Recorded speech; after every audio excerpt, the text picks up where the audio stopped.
আপনি আওয়ামী লীগ, বিএনপি, জামাত, জাতীয় পার্টি সম্পর্কে আপনি কি মনে করেন? ভবিষ্যতে তারা কি করতে চাচ্ছে বা কি করবে?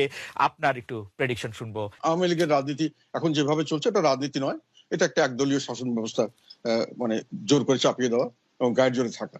এটা কোনো রাজনীতি নয়, এটা এক ধরনের কি বলবো প্রশাসনিক ব্যবস্থা এবং প্রশাসনের উপর ডিপেন্ডেন্ট একটা রাজনীতি। আর বিএনপি যেটা করেছে খারাপ করেনি, তবে বিএনপি কে সামনের দিকে আরো ধৈর্য ধরে থাকতে পারলে একসময় সুফল আসতে পারে, যদি রাজনীতিটাকে একেবারে ধ্বংস করে না দেওয়া হয়। ইতিমধ্যে আওয়ামী লীগ যেটা চেষ্টা করছে। আর জামাতের উত্থান হওয়ার সম্ভাবনা অনেক বেশি, যেহেতু মানুষের এখন হতাশা বাড়ছে।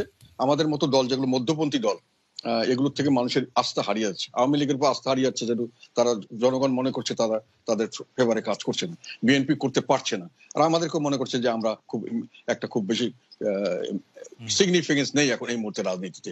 ফলে অল্টারনেটিভ যেটা থাকছে সেটা হলো কিছুটা কিছুটা ক্যাডার বেসড হার্ড লাইন, যারা আদারওয়াইজ এরা কোনো সময় এত শক্তিশালী হতে পারতো না। ওদের ভোট 3-4%, 5%-এর বেশি কোনো সময় হয় না।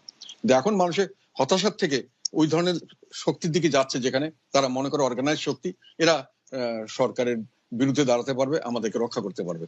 কাজে তাদের উত্থান হওয়ার একটা সম্ভাবনা আছে এবং তারা যথেষ্ট গ্রাউন্ড গেইন করছে বলে আমি বিশ্বাস করি। আমার ধারণা, আমার যেটা অবজারভেশন।